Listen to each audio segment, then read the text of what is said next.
मुसलमान बड़े परेशान हैं कि भाई यूसीसी आ जाएगा तो क्या होगा। कुछ नहीं होगा, धेले का फर्क नहीं पड़ेगा। मैं आपको बता दूं वाज़ेह अंदाज से कि यूनिफॉर्म सिविल कोड एक पॉलिटिकल मुद्दा है। मुसलमानों को कतन परेशान होने की जरूरत नहीं है, इसलिए कि क्या आप समझते हैं कि आप सिर्फ इंडिया में रहते हैं, दुनिया में कहीं और आपका वजूद नहीं है?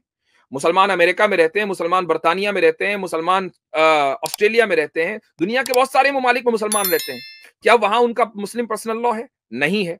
तो वो किस तरीके से रह रहे हैं?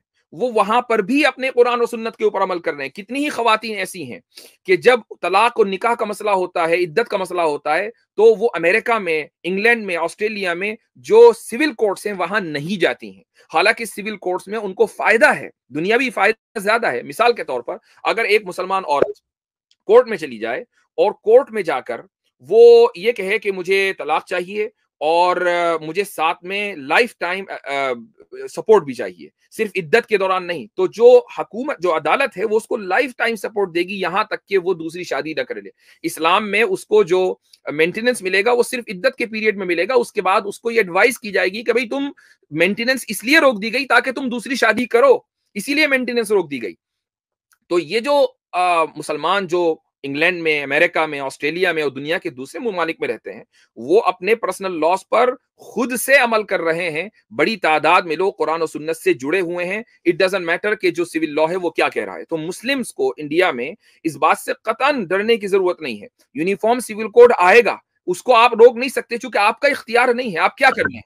आप ज्यादा से ज्यादा लॉ कमीशन में अपनी ओपिनियन दे देंगे, विच आई सपोर्ट, कि आपका ये कानूनी हक है कि आप लॉ कमीशन ऑफ इंडिया को ईमेल्स पे ईमेल भेजें। और मुस्लिम पर्सनल लॉ बोर्ड की इस वक्त मुहिम चल रही है, तो मैं उसको बिल्कुल इंडोर्स करता हूं कि अगर बोर्ड ये कह रहा है कि आप अपनी ओपिनियन दें, विच इज वेरी गुड।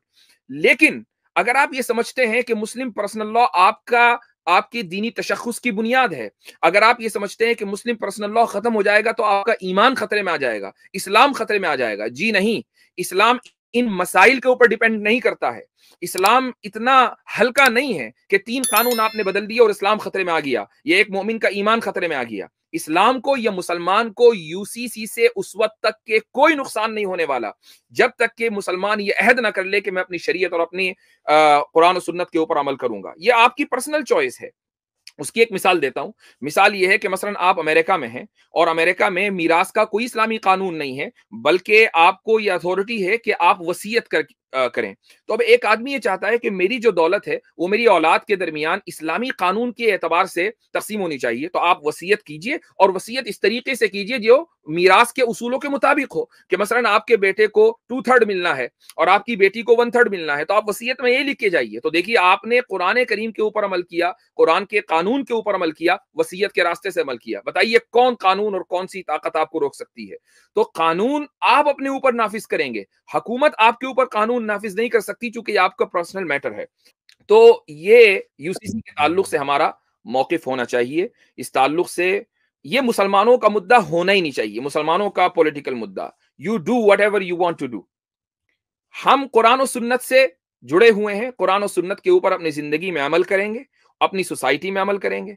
अब जब हम पर्सनल लेवल के ऊपर कुरान और सुन्नत पर अमल कर रहे हैं, तो कोई भी अदालत, कोई भी हुकूमत आपको मजबूर नहीं कर सकती। तो ये चीज जहन में रखनी चाहिए, और इस ताल्लुक से बिल्कुल परेशान होने की कतअन कोई जरूरत नहीं है। और इस चीज के लिए तैयार रहिए कि यूनिफॉर्म सिविल कोड आएगा, चूंकि हुकूमत का ये पॉलिटिकल एजेंडा है।